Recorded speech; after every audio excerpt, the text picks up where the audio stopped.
Success in farming is all about precision and efficiency, ensuring every seed, every drop of water, every nutrient and treatment counts. Terraplex Ag is helping farmers all over Iowa and the Midwest do just that. With precision ag-grown technology and support from Terraplex, you'll boost your productivity and make timely and informed decisions, all while reducing your costs and increasing your profit.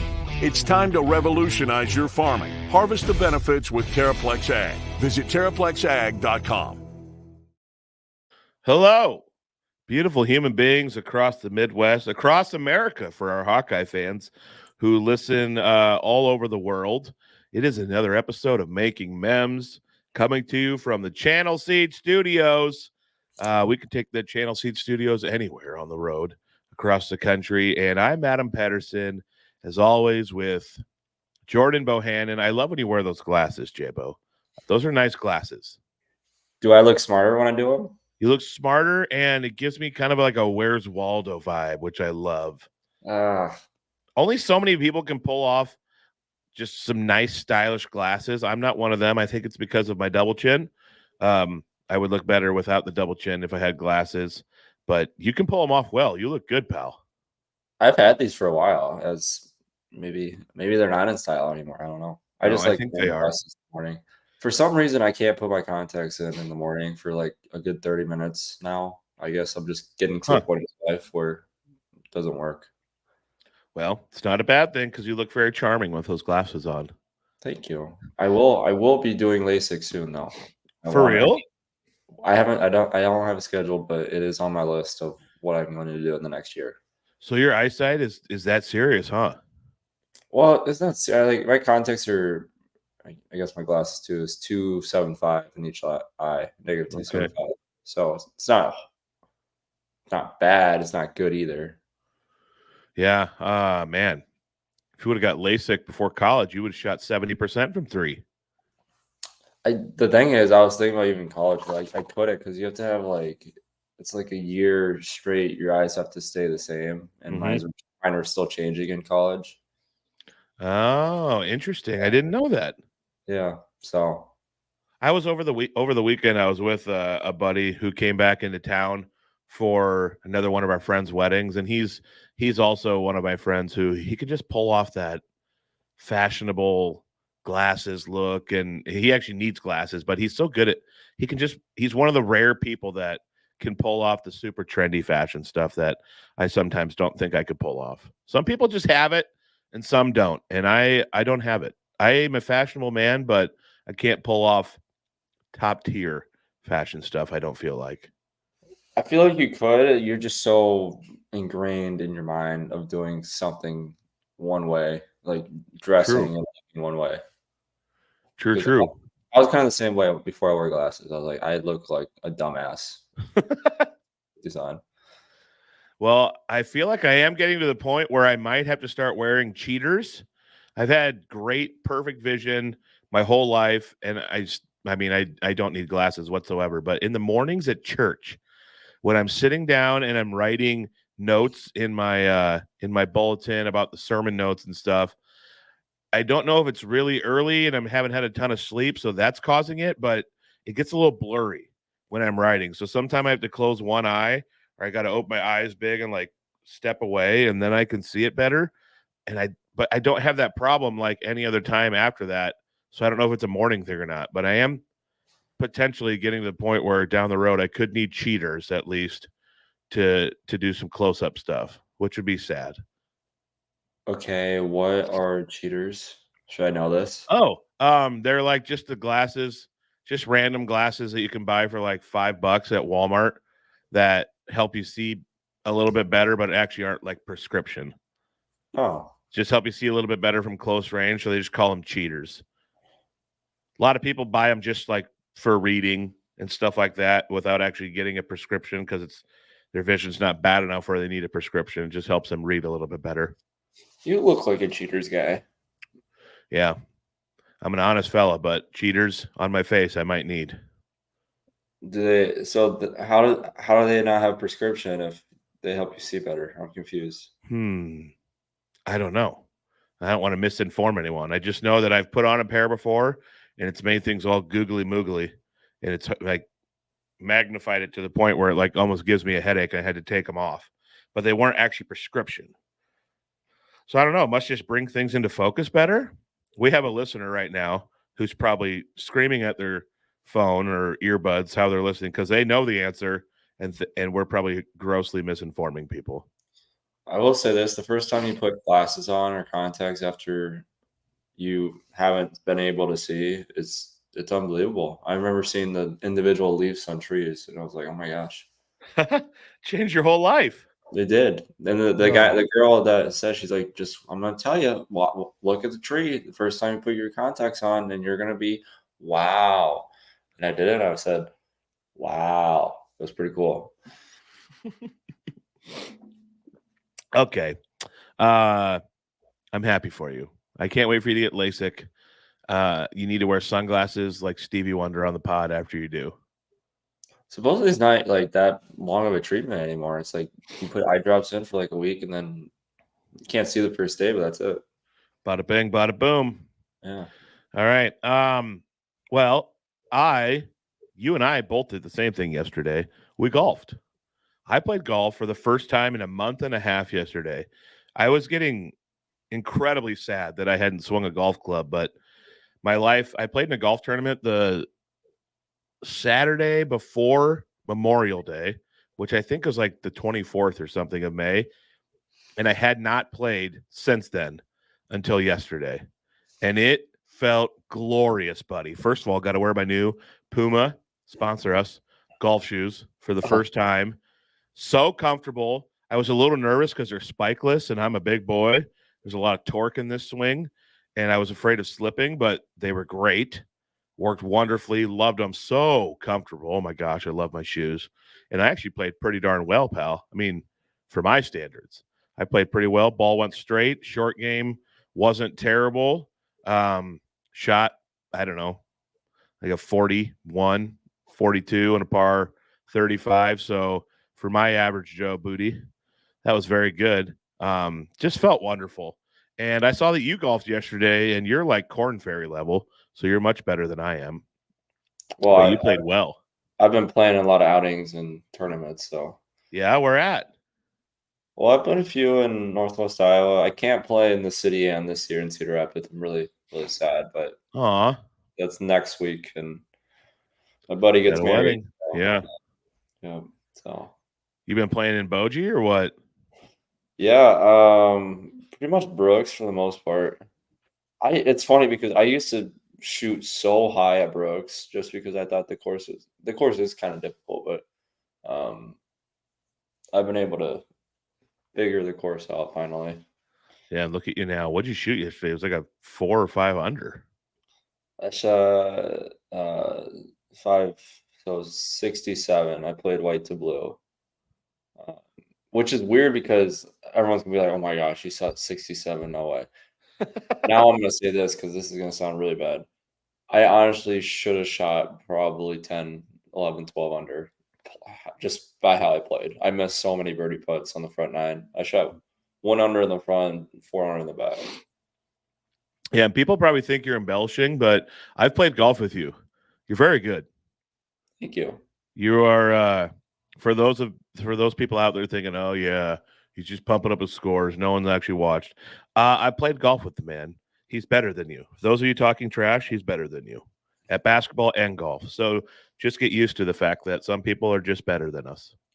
We had a good time. We gotta try to get out again. I know. I was actually almost going to come to Spencer this week because I want to get some shirts and apparel made for my other podcast. And there's a company there, and I was going to come meet with them, but I don't think I'm going to do it this week. So, and I was going to reach out and ask if you wanted to play in Spencer. I'd drive up to Bogey after I met with them and play, but we need to very soon. I'm getting the itch for it. Maybe I'll drive up to Bogey this weekend. Who knows? And we can make a tea time. Never mind. You're going to be in a wedding. This weekend I won't, but I'll be back in Cedar Rapids on Wednesday. You know me, back and forth. Oh my gosh. We need to get, well, anyway, I'm not going to say that. No free shout outs. We need to get sponsored by a company that provides transportation where you don't have to drive. And then you could just sit in the back and work and nap occasionally and not have to be focusing on the wheel. I need to be sponsored by Highway 20 because holy crap, have I been on that thing a lot this year. The Highway 20 ride, baby. Zach Brown Band song. Yeah. Oh, man. Not a good. Can we? All right, legislators. Here we go. Highway 20. This is my proposal. Let's take Highway 20 and just up the speed limit just a little bit. Praise Jesus. 65? It's a there's two lanes on each side. We don't need to be 65. It's crazy. Amen.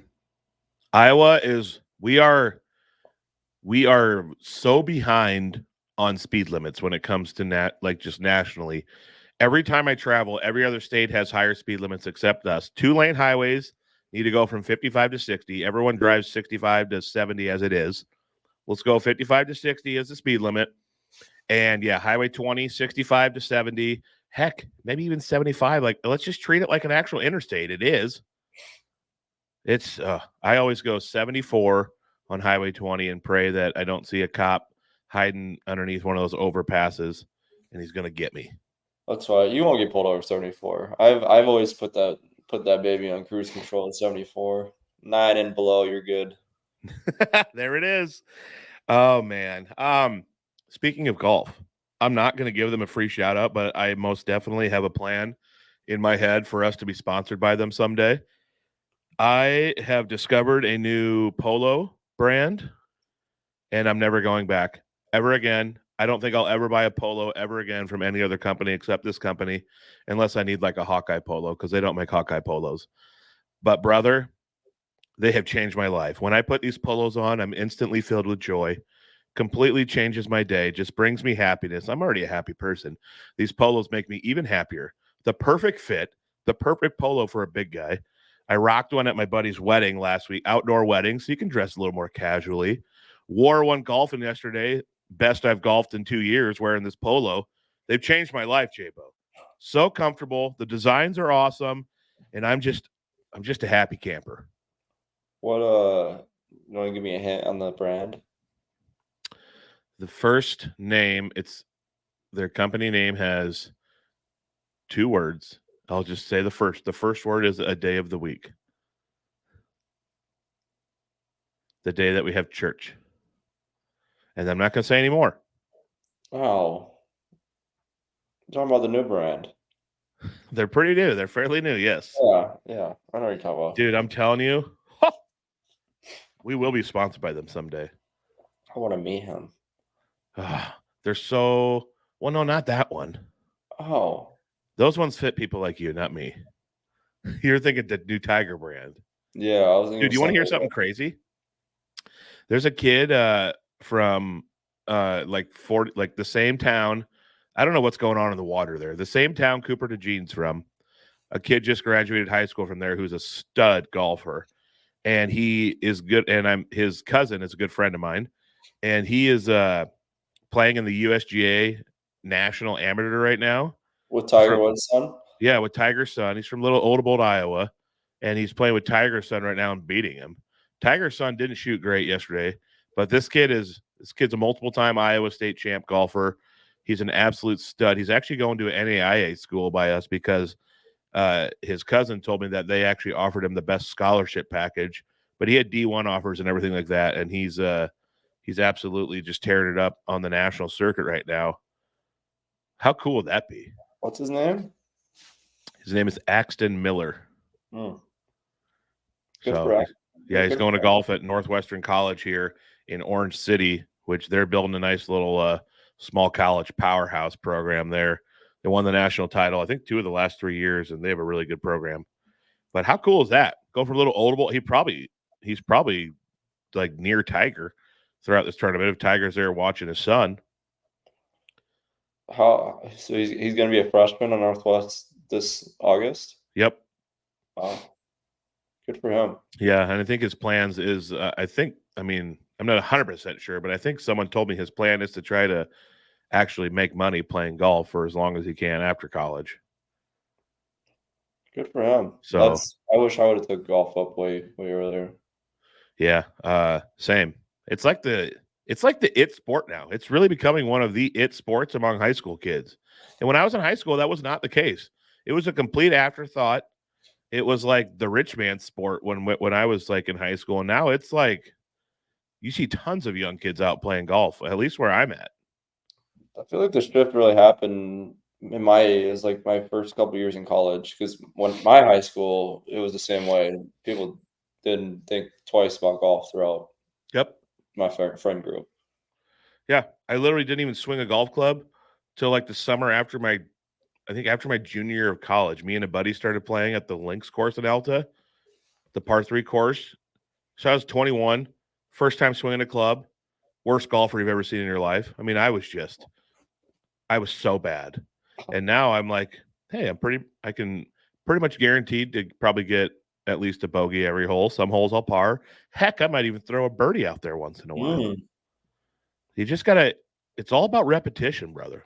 It really is. Got to keep playing, and keep playing. Yeah, it's just hard though, because golf's one of those sports where it is infuriating. Well, yeah, but like mentally, you can get mentally drained. Oh yeah, because you can still put up a good score, but you could be battling your little booty off to make that happen, because you could not be hitting the ball well, and you're just trying to make a score every hole. Yep, I hear you. But well, I'm looking forward to us playing soon, and there's a tournament that we're signed up for. Hopefully we can play in that. We played together last year, and just some other fun golf outings. So, and then you know what I'll do? I'll take you out for a steak dinner after we golf in Bogie. You don't have to take me out to steak dinner. I want your meat. Well, all right, I'll bring it. Not your. You know what I mean. I'll bring some of my meat, and we'll throw it on the grill after we golf it. There you go. At the lake house. Yeah, you understood what I said. All right. Speaking of meat and food, I saw a list yesterday, Jabo, and it honestly, it fired me up. It made me think the world's full of uneducated people with food takes. USA Today, I think they did a survey, and they have a reader ranked list here of the top 10 best fast food chains in the United States. And I just do not agree with USA Today's readers. Coming in at number 10 was, first of all, you big go out to eat fast food type guy or not? No, but I am very respectful of a good fast food joint. Yeah, you seem like a real healthy fellow. What's your diet like? What do you like? I don't go out to eat much anymore. I go out to eat maybe once or twice a week. Not even that. Actually, probably like once a week, maybe. But what, you like chicken and veggies?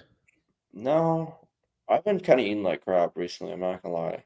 But I don't have like it's not like fried foods I eat a lot. It's just like a lot of, I don't know. I can't explain to you what I eat. It's okay. I make a lot of steaks. I eat steak probably 2 to 3 times a week. Man after my own heart. Just makes me love you even more. A lot of hot dogs and brats. Oh my gosh, yes. Yeah, this is the time of year. I love Nathan's all beef hot dogs, steaks, burgers this time of year. I do roasts. I got kind of like my 5 or 6 mains that I rotate through. I love to cook. I'll throw a new thing on there, but it's pasta at home because it's not healthy, but I have my own ground beef, and we can and make our own pasta sauce from the garden. So naturally, to use it up, I'll make meat sauce and then do spaghetti. I like to throw roasts in the crock pot because I got a ton of roasts, steaks and pork chops and stuff on the grill. Love to eat those with like some pan fried veggies on the side. Sheet pan meals, chop up a lot of the meat I have into small cubes with a bunch of veggies, season it up, throw it in the oven, do sheet pan meals. Glorious. I love cooking so much. So anyway, I do like pasta a lot too. Pasta it's so unhealthy, but it's so dang delicious. I wouldn't say it's unhealthy. I guess if you do it in moderation, it's just the noodles are full of carbs and everything. But if you, that's my main thing in life. Honestly, people probably look at me and think I'm just horribly unhealthy. I'm truly healthy. I eat healthy foods 80% of the time. My issue is portion control. I got no discipline when the food tastes so good, Jabo. I need to work on that. But we'll see. All right, number 10 on their list, Arby's. In my opinion, grossly underrated. I love Arby's so much. It's like a Mount Rushmore fast food for me. But I have a lot of friends who think Arby's is trash, which I don't understand. Number 9 on their list was Zaxby's. Have you ever been? One time. Zaxby's. Same. And I loved it. I thought it was great. I thought their chicken was phenomenal. It's good. It's a good place. Yep. I ate at a Zaxby's in Kentucky on the way to Florida once. Number 8, Popeyes, in my opinion, still can't be beat. The best chicken sandwich on earth. No. Oh, boy. Top 10. For real? Yeah. Whoa, getting a phone call. Why don't you like Popeyes? Have you had some bad experiences? Yeah, I've dealt with some bad experiences and witnessed things that were just really, really gross. That's not good.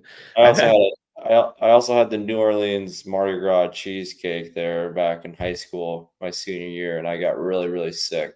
Don't ask me why I decided to get cheesecake at Popeyes, but I did. Oh, cheesecake is so good. Not at Popeyes. So I've had Popeyes 4 times in my whole life. All 4 times Atlanta Airport. And don't get me started about Atlanta Airport. Oh my gosh. Did you have a bad experience recently trying to come back? That place sucks. That is the worst airport. Got good Popeyes though. Terminal C, Atlanta Airport. They have a Popeyes and a Nathan's right beside each other. Legendary. But not for everyone.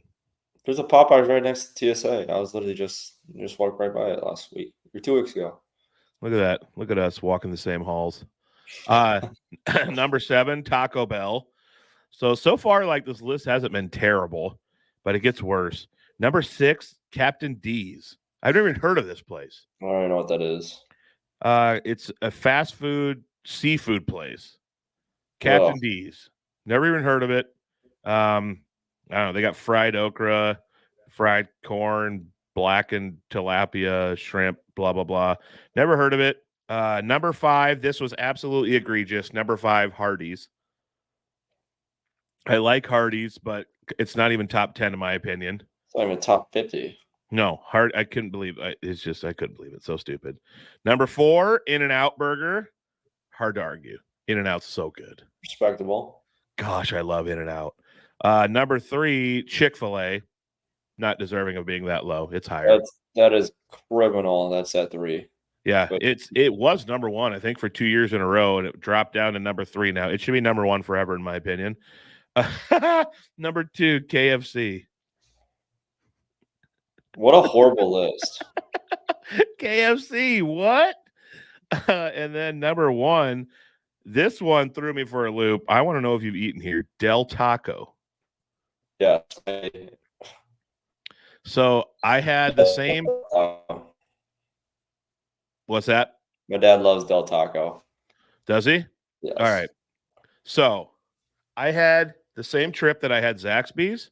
I had Del Taco for the first time last year. So I've had each of them once, and it was good. The friends I was traveling with I was helping move to Florida, they love it. They swore by it. They had it a bunch in college and out in like California and other places. I thought it was good. Most definitely not number 1. I mean, can we talk about Culver's just not even being on the list? Culver's is shamed. What are we doing? Culver's is top 4 in my opinion. My all-time number 1, Panda Express, not on here. I want to categorize that as fast food. Oh, yeah, I would. Okay, you're right. It's fast food, and it's number 1 undefeated. Will never, ever be able to be taken down. Fast food, in my opinion. I'll choose Panda Express over an elite, like, 5-star restaurant. I love Panda Express so much. That is a crazy take. I love Panda Express so much. I think part of it is because I can't have it whenever I want, which makes it more desirable to me. I had it too much in college because there's one right down the street from me, and it kind of, when you have something for a long period of time, it kind of gets to a point where you feel like the food. Gross. Yeah, just like salty and fried, and Oh, you start to feel gross. you start feeling the same way as what you're eating. Oh, I got you. I see what you're saying. My Mount Rushmore would be Panda Express, Arby's, Culver's, and probably Taco John's.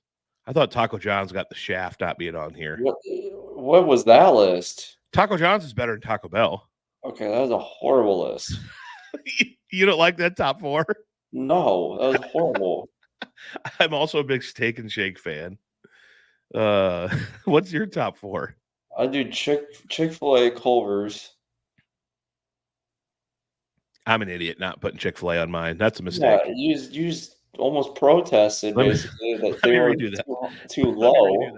Panda, Chick-fil-A, Culver's, Arby's. That's probably my top 4.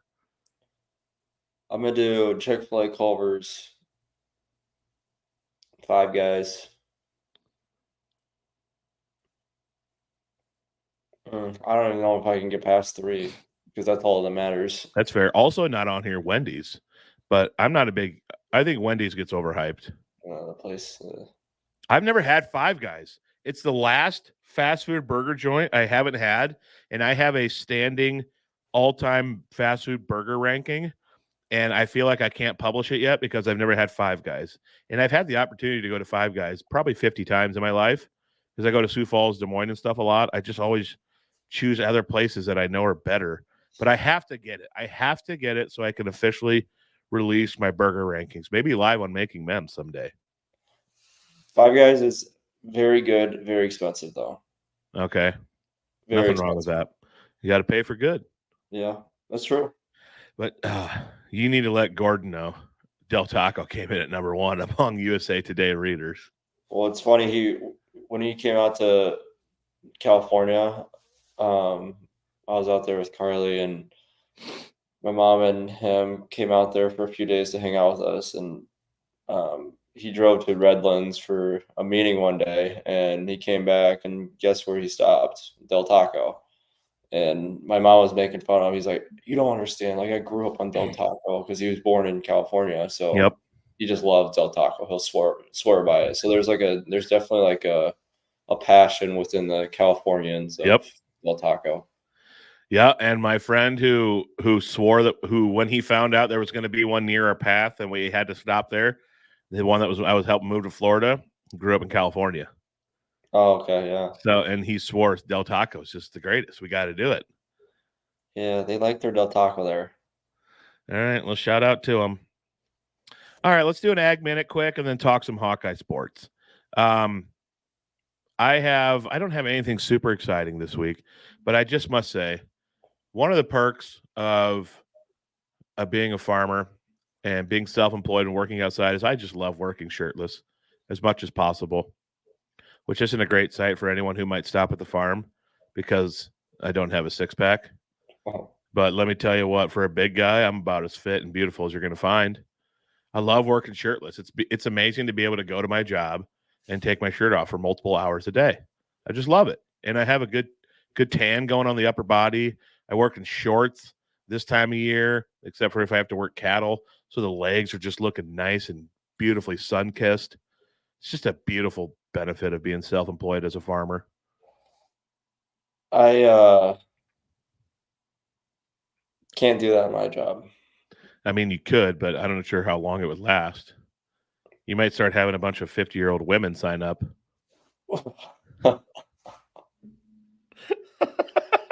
Bunch of cougars.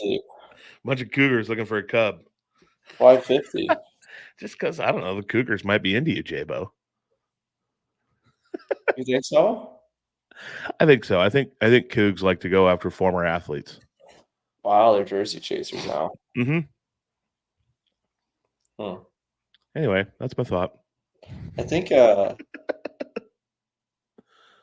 I don't know why this bring this up, but it kind of reminded me of it. Someone told me what was going on.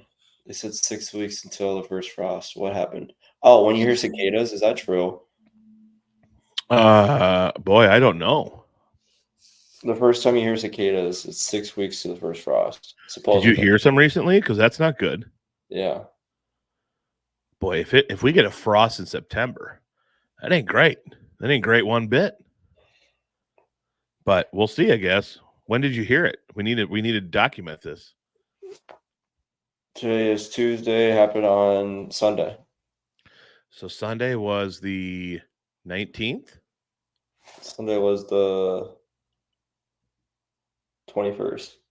21st. So that would put us at July all the way through August. That'd be the first frost coming in like early September. I don't see it happening, but maybe. I mean, there's been some September nights where it gets chilly overnight. I feel like I remember 2 Labor Days ago. There was a really cold night before. It was like the Sunday before Labor Day. Well, with climate change now, anything's possible. Snow in Iowa, we could have a snowstorm in June. At this rate, we get freaking all this rain and warm weather in December now, and then it freezes and goes back to normal December weather. Then all my hay bales are like ice cubes. And that guy is with the perfectly stacked tower in Northwest Iowa. His are all ice cube too. Just one giant frozen bundle. Man. The Ag Minute, by the way, and I also have to do turkeys Wednesday, Thursday, Friday this week, 5 a.m. each morning. Honestly, not looking forward to it, but it is what it is. It's just a lot. Turkeys busy week. I don't really like. Do turkeys do anything for the environment? Put food in our belly. They provide great fertilizer, actually. Well, turkey litter. Turkey litter is top tier fertilizer. Guys who own turkey buildings, you make good money off your contract you do with Tyson.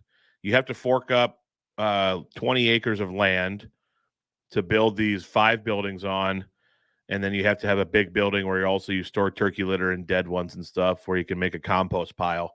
But where you really make your money is the fertilizer, the manure from it. So you're making money from your contract that they're paying you to raise turkeys for them.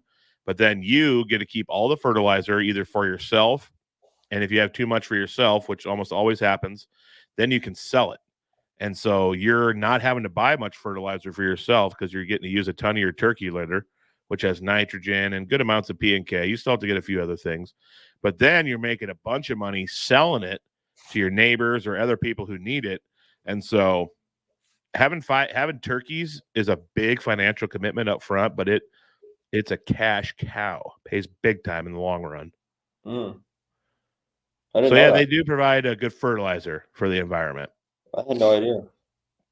Yeah, and then you have to have a big open-faced building. It's like closed on 3 sides and open on one where you have to have like a compost pile. And every morning when you go in and do the chores and pull dead ones out and stuff, you put them in there and move it around so they cook in there and break down and kill, because then that goes out as fertilizer also. How old do turkeys normally live to? Oh, Lord. Not even a year till they're fat. I think they're from birth until when they're fully grown is, I want to say, honestly, I'm not 100% sure, 8 months, though. It goes pretty quickly. But what about, like, if you weren't to kill it? I don't know. Probably live for decades. Really? Just getting fat out in the woods. Because I've seen like they seem like really old ones before wandering around. Well, I'm not 100% certain, to be honest with you, J-Bo. They're kind of gross animals. Yeah, they got like a ball sack hanging from their neck. Yeah, really weird. Yeah. Well, the Ag Minute was powered by Terraplex Ag. We love Terraplex Ag. Great company for drones for today's farming. With the ever-increasing technology in farming, Terraplex has you covered with their drones. They got different sizes, full of different capabilities and capacities. There's probably going to be drones out around Iowa and the Midwest flying soon here, putting on foliar feed and other stuff on farms. So check out Terraplex. They can help you with everything you need when it comes to aerial application, whether it is seed or foliar feed. I'm going to try to work with Terraplex to get, my life has been chaos, but I'm trying to work with them to plan a big demo day at the farm about spraying cattle with a drone for flies, so we don't have to do it by hand every day.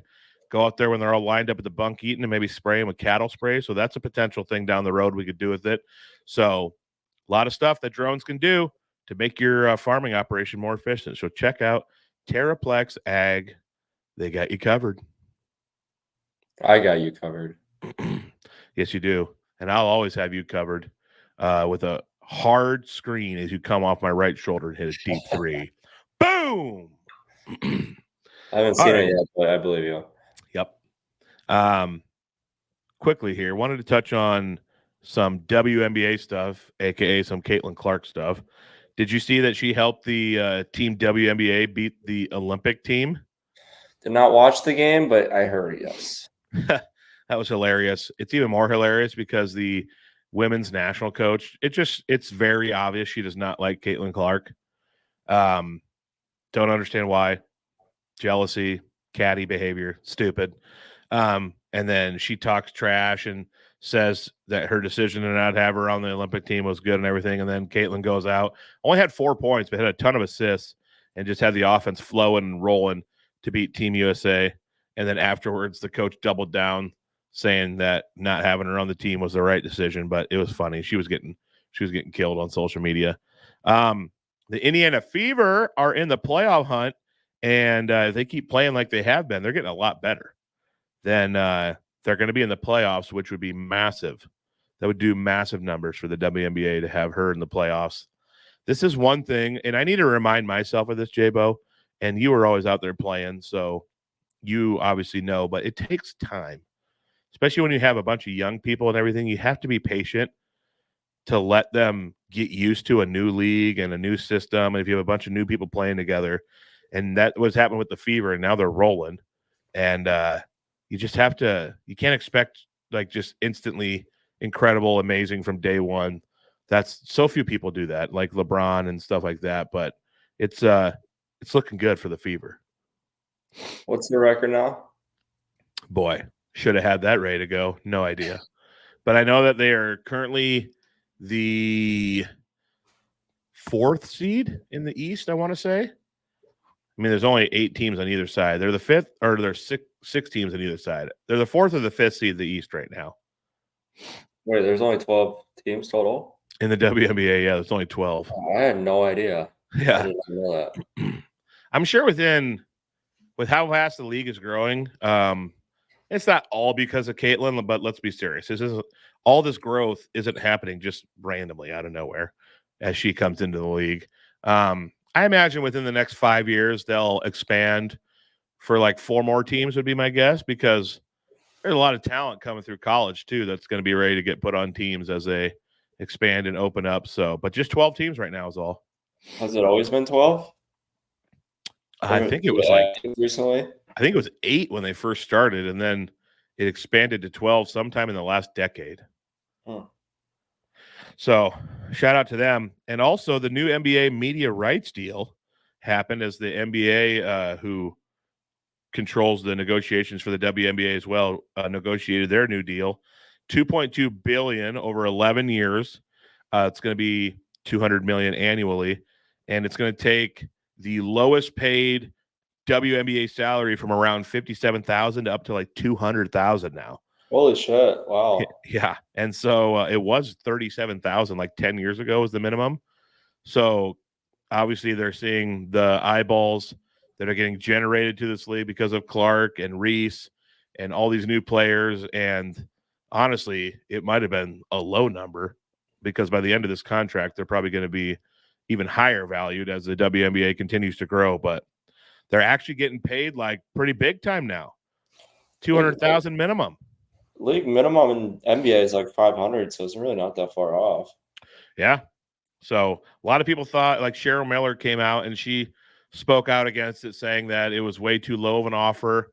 She might be right, but honestly, it's still basically quadrupled what it has been. So let's be happy with that. And then hopefully, I think there is a clause in there where they can maybe it can be renegotiated or more money can be added on before the 11 years is up. So if it continues to grow at the pace it is, then they'll get even more money. Good for them. Yeah, so that's awesome. Caitlin is just, dude, she's like I don't want to be like hyperbolic, but she's truly doing for the WNBA right now what like Bird, Magic, and MJ did when they came along and kind of saved the NBA in the 80s. When it was really bad, the finals were on tape delay in the 70s. I mean, imagine the NBA finals weren't even live. It's crazy to think about. And then Bird and Magic come along, the league just goes bonkers to the stratosphere. And then MJ comes along halfway through the 80s when those guys are still at the prime and they're building their rivalry and he's trying to get past them. Then MJ becomes the GOAT. Everyone loves him. He's like a mega star, makes the league international. People all over the world love the NBA now and are watching because of him. Money's going through the roof. And that's honestly, it sounds crazy to compare that, but it's what Caitlin's doing for women's basketball right now. It's crazy. Yeah, I mean, it's no shocking. I'm sure people would say the same thing when Michael Jordan was coming through. They weren't shocked at how much of an impact he had in that league. So, I mean, I would assume at some point this was going to happen. Yeah, man, good for her. Gosh, it's got to be such a cool feeling for her. Honestly, she's probably like, whatever, I'm just playing basketball, but she's having quite the impact. Yep. All right, can you smell it in the air, buddy? It's football season soon. It's kind of bittersweet when people say that. I know, it means summer's coming to a close, but we still got a good 2.5 months of golfing in summer. It's not maybe enough. Not 2.5, maybe 2. It's not enough. I played a lot in September last year. I played golf like 10 times in September last year. Morning fall golf, late morning is unbelievable. Mm-hmm. Top tier. Little dew on the ground. Absolutely. I've personally enjoy fall golf with a coffee in my hand. You have a drink of choice? Well, I'm right there with you. On a cold, brisk morning in September when I'm golfing, yes, a nice hot coffee. Oh, baby. Yep. Oh, man. You start off the day, shorts or long pants with like a long sleeve t-shirt, and then by about hole 8 or 9, you're ready to shed it and have the t-shirt on because it's warm enough now. Oh, man. What a beautiful feeling. Yep. Glorious. So because football season's coming up here and right around the corner, I think fall camp or not fall. Is it called fall camp? I think it's just called fall camp. Yeah, I think they start practice leading up to the season in I think like 8 days, which is awesome. And then 40 days, I think, until kickoff for the first game. But Barstool, Iowa posted this the other day, and I wanted to discuss this with you and see if you've been at any like iconic games. It said, what's your favorite I was there Iowa moment pertaining to any sport? Could be football, women's basketball with Clark, could be men's basketball. I wrote down a couple football ones I was at because I've only been to 3 Iowa basketball games, I think. I've been to I think I've been to 15 football games. I've been to 3 Iowa basketball games. Sorry if that makes you mad. It doesn't bother me. So mine are football related, but do you have any I was there moments? I mean, you were playing. Maybe one that you were a part of could be part of your I was there moment, or something you saw before your time or after your time. My official visit I saw when or no, it wasn't my official visit. Not Friday. My freshman year when Keith Duncan kicked the game-winning field goal against Michigan. Oh, you were there? Yes. That's amazing. That was one of the few games we actually were able to go to before a season.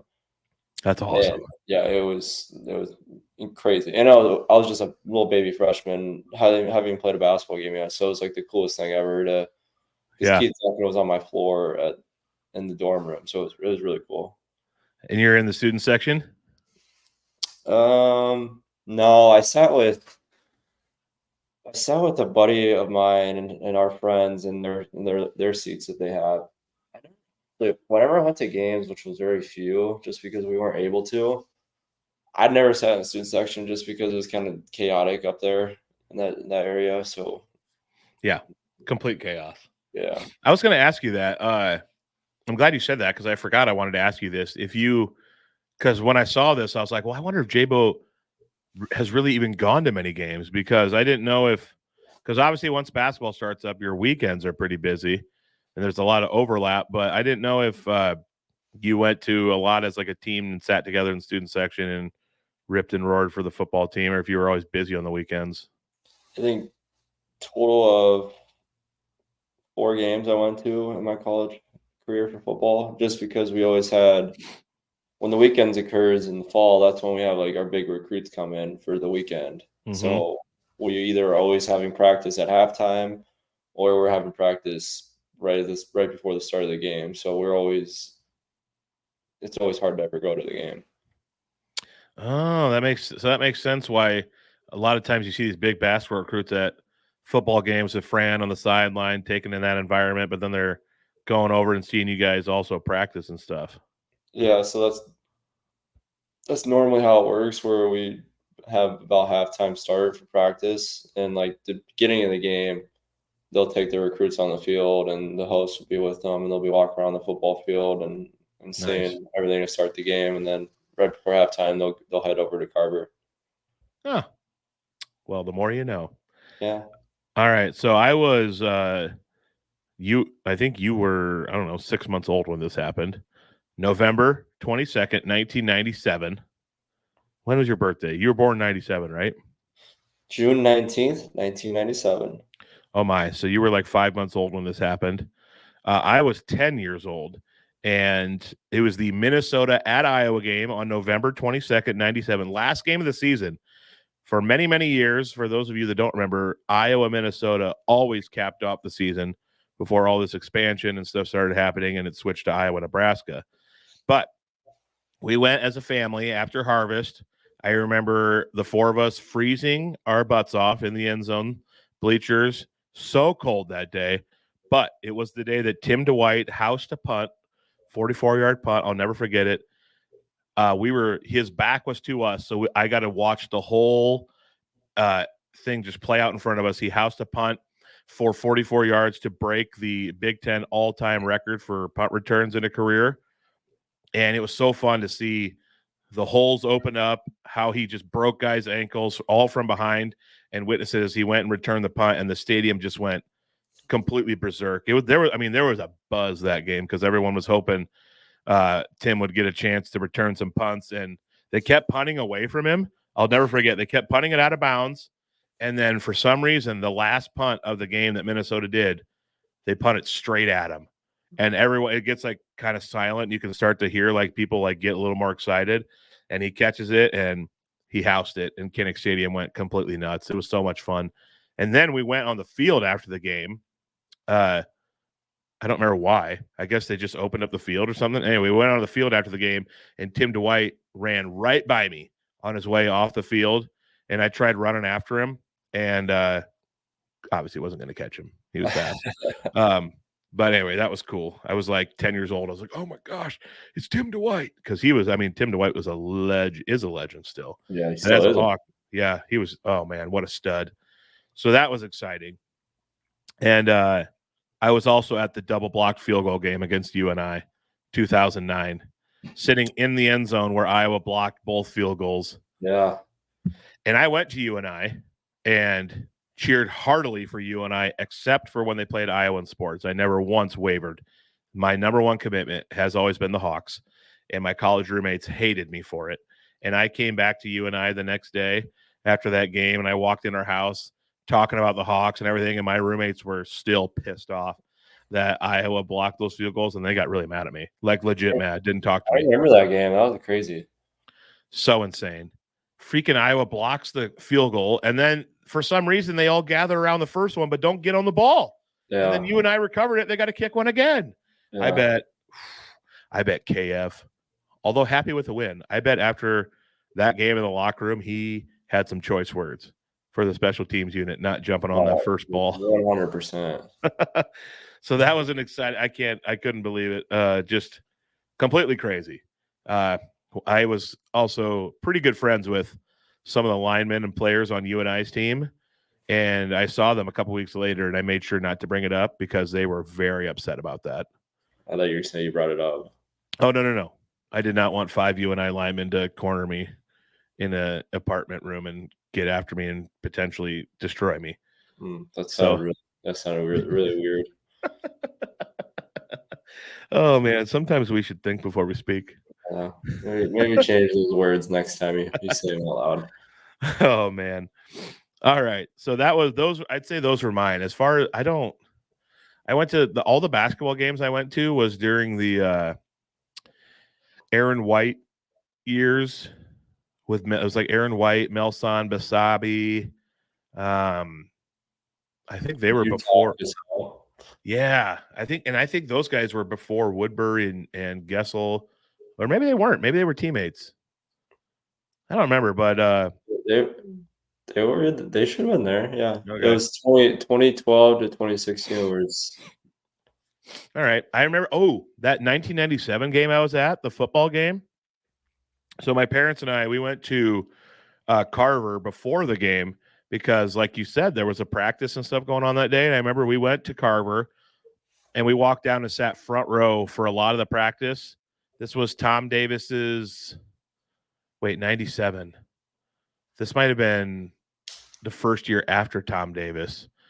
I don't remember now for sure. But I remember they had Guy Rucker, Kent McCausland, J.R. Koch, Jess Settles was there, and we sat front row because it was like an open practice to the public that day of the football game. And it was so cool. I remember sitting in the front row. Guy Rucker went to like save a ball out of bounds and almost fell right on top of me. And as a 10-year-old seeing a 6'9", 260-pound black man up close, right, almost just completely take you out. I was like, wow, these guys are something else. They're not normal humans. They're so big. But that was so much fun. I remember Kent McCausland was doing like a 3-point contest. Everyone was like cheering him on to see how many he could make in a row.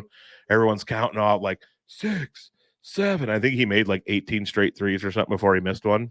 That's funny. But man, that guy, did he ever come around practice? Yeah, he was around. That guy could light it up. I remember he led the nation for sure once, maybe twice in 3-point shooting. Man, he could light it up. Yeah, he was always around. I know him pretty well. Awesome. Yeah, Kent. Good dude. It was Kent McCausland, Ryan Luersman, all those old teams. Oh, man. Fun times. All right.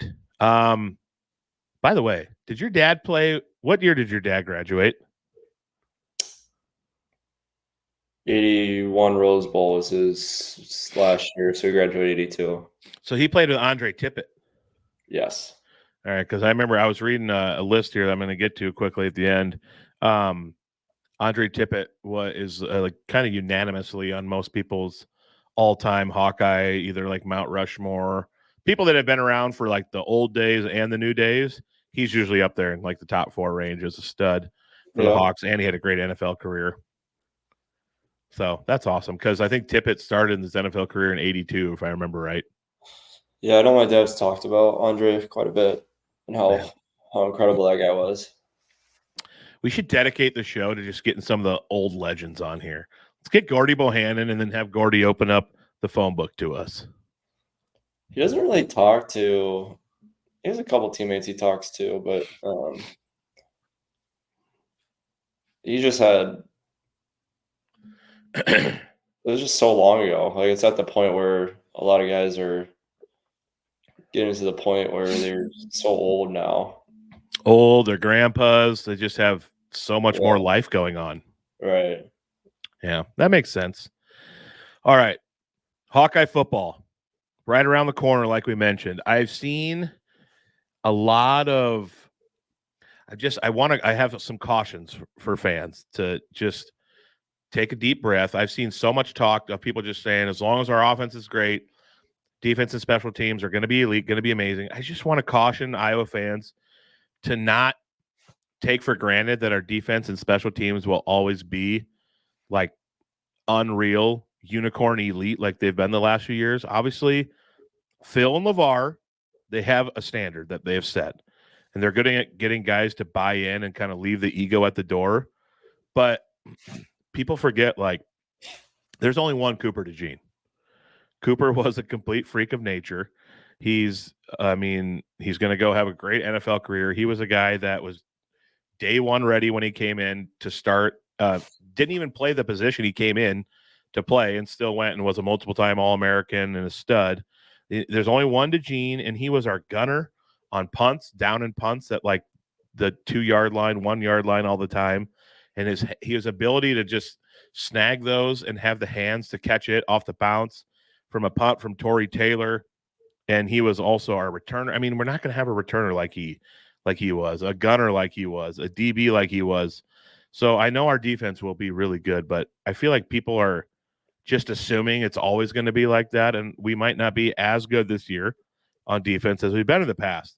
And our special teams likely going to be really good, probably elite, but the last 2 seasons were not normal. They were like super rare in terms of like all-time numbers. And so I just want people to take a deep breath. We will probably be really good on those sides of the balls, but I'm a little worried, J-Bo, that people are just assuming it's going to be like that when it might not be. And I don't want people to get disappointed if our defense and special teams aren't quite as good as they've been the last couple of years with some of the guys we had. You know what I'm going to say? It's too early to make predictions. Mm-hmm. Like I do with basketball, right? Everyone gets on their high horse. Oh, we're getting this recruit. Oh, we're getting this transfer. You don't know anything, all right? Mm-hmm. Everyone just tuck themselves in the bunk bed, put the glasses on, turn the lamp off a little bit, dim it if you have to, turn the nightlight on, and just sit back and relax and enjoy the show. Yep. Amen to that. Yeah, it's our offense is going to have to get better going sideline to sideline, moving the chains occasionally, even if it doesn't result in a touchdown, at least just getting that extra first down that we weren't getting, and that allows, an extra 4 to 5 minutes of rest for the defense potentially, because I just don't – I know we returned 8 starters. We have a ton of studs on defense, but I don't see us being quite as good as we have been. And I could be completely wrong, because maybe now the D-line will be unstoppable and elite, which takes a little pressure off the secondary, who might not be as good without a Cooper or a Riley Moss. So I could be wrong, but I just think because of Phil's standard and LeVar's standard, we're just assuming that it will be that good as always. And hopefully Lester, hopefully he can go side to side and move the chains, get the receivers involved more. And if he can just make receivers somewhat relevant, so we don't have to rely on the portal, we can actually get some receiver recruits to consider Iowa, especially some legacy recruits, because like we missed out on Kevin Casper's first son. He's got another one coming through who's supposed to be a stud receiver also. If Iowa is a place that receivers can look at and say, all right, yeah, occasionally I'll get a catch. This is awesome, especially if it's a legacy recruit where we've already got a leg up on everyone else because of the experience their dad had there. Then that's another thing I'm looking forward to this season, is hopefully Lester can open up the offense a little and make receivers somewhat relevant again at Iowa, like McNutt and DJK were and stuff. I'm really excited to watch this year's. I was last year, as much crap as it got, that was one of the most fun years I've ever watched. I know you and I were coming on here and you were just salivating. Like, I love these type of wins. Oh, man. And my 4th point, and then I know we got to get going so you can get out of here. Offensive line, as always, is going to determine everything. But I wrote down, if it is true that Lester's new system is way more open and fluid than recently, our O-line should be helped greatly by this, simply by the fact that the defense won't automatically know what's coming. Because I don't care how good your O-line is, if you can stack the box with 9 guys because they all know what's coming, it's hard to block that many guys with 5 or 6 O-linemen. You just can't do it, and a fullback thrown in there. So if it is true that his offense is going to be more open and it's going to be less predictable, this is the most experienced line Iowa's ever had by number of starts. I mean, most of these guys have been 3-year starters. One of them's been a 4-year starter. So hopefully this will finally be the time when our O-line steps up and blocks, because it's kind of been hard to tell the last couple of years if it was really their fault or if this defenses knew it was coming and it's just simply hard for 6 guys to block 9. So that was my last take, but boy, am I freaking pumped for football. I'm excited. So I just hope we have 5 road graders who are sick of hearing the noise and we just kill people. O-line. Kill people. By the way, that Solon Haybell toss, I got to enter into that sometime. I think I could win it. That was electric. I watched some highlights. I don't care if these guys are 6'4", 290. Just stacked human beings, I got the technique to chuck a hay bale better than anyone. You're not going to beat them. You're probably right.